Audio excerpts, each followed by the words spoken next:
तर आज आहे गावाकडच्या येसवरामध्ये मटण. हा चिकन. तुम्ही कधी खाल्लंय का भाई?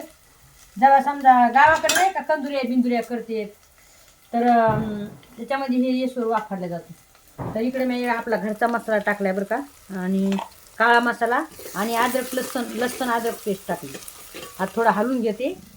आणि इकडे टाकायला आले मी चिकन. हे चिकन आपलं धुवून सैना, तर टमाटे टाकले, तर कांदे टाकले, आणि एकदम सोप्या पद्धतीमध्ये 5 मिनिटामध्ये रेसिपी होती. म्हणून पहिले लोक कसं आहे आपलं येसवर करून खायचे, म्हणजे नाही का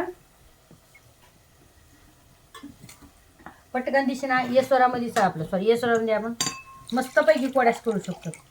तर येसवर म्हणजे काय हे तर तुम्हाला माहिती असतं. सगळं धान्य, बाजरी, तांदूळ सगळं मिळून सैना त्याच्यामध्ये सगळं जे काय आहे ना. आता मला येसवर करायचं आहे ना, तुम्हाला नक्कीच दाखव. तर मला सांगा तुम्ही कमेंटमध्ये कोणी खाल्लेलं आहे बरं येसवराचं पोळ्यास, नक्कीच सांगायला विसरू नका. आता हे थोडाच येसवर राहिला आहे माझ्यावाला. बघा मी 2 किलोचा केला होता बघा भावनं बहिणी. आणि आता ह्याच्यात टाकते, हे बघा पाण्यामध्ये टाकले.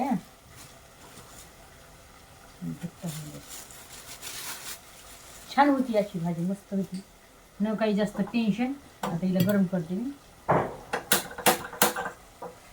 यायला लायटरला पण काय झाले का नाही, लायटर पण चालू आहे नाही. याला गरम करूनच टाकायचा, थंड नाही टाकायचा. तर गरम केलंय, आता गरम करते. आणि तेवढं त्याच्यामध्ये मी आपली स्लो गॅसवर ही चालू ठेवते. तर असं आहे ना 5 मिनिटामध्ये म्हणजे पटकन दिसणार रेसिपी होऊन जाते, न काही जास्त हे करता आहे की नाही. तुम्हाला माहिती आहे का? नक्कीच सांगा येसवरमध्ये कोड्यास तुम्ही खाल्ले का कधी, मला कमेंट करून सांगा.